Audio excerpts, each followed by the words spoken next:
Assalamualaikum warahmatullahi wabarakatuh. Perkenalkan, nama saya Wida Yuliana. Saya dari KPI 5C. Di sini saya akan mempresentasikan sedikit mengenai sistem komunikasi interpersonal, khususnya sensasi. Langsung saja. Menurut Dennis Kohn, sensasi berasal dari kata sense yang artinya alat penginderaan yang menghubungkan organisme dengan lingkungannya. Terjadinya proses sensasi adalah bila alat-alat indera mengubah informasi yang menjadi impuls saraf dengan bahasa yang dipahami oleh otak. Menurut Benjamin B. Woolman, sensasi sendiri adalah pengalaman elementer yang segera yang tidak memerlukan penguraian verbal, simbolis, atau konseptual dan terutama sekali berhubungan dengan alat indera.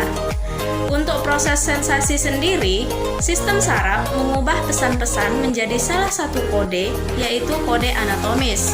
Pertama kali dikenalkan pada tahun 1826 oleh Johannes Muller sebagai doktrin energi saraf spesifik.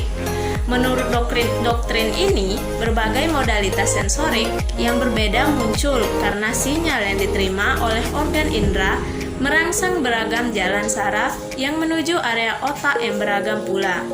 Sinyal dari mata menyebabkan impuls berjalan sepanjang saraf optik menuju ke konteks visual.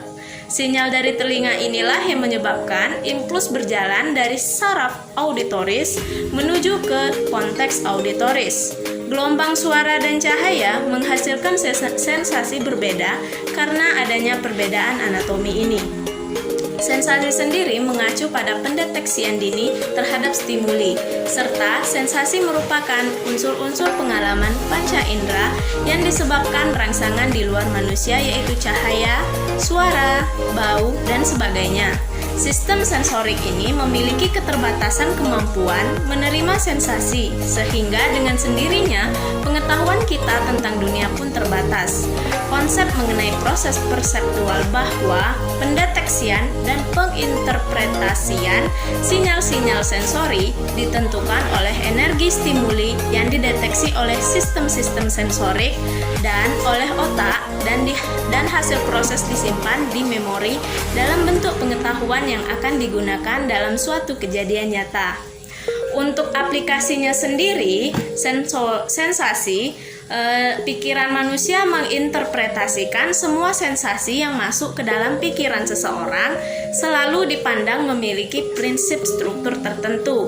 Artinya, pengalaman terhadap suatu sensasi tidak secara langsung menghasilkan suatu pengetahuan, tetapi terlebih dahulu menghasilkan pemahaman bahwa struktur sensasi tersebut.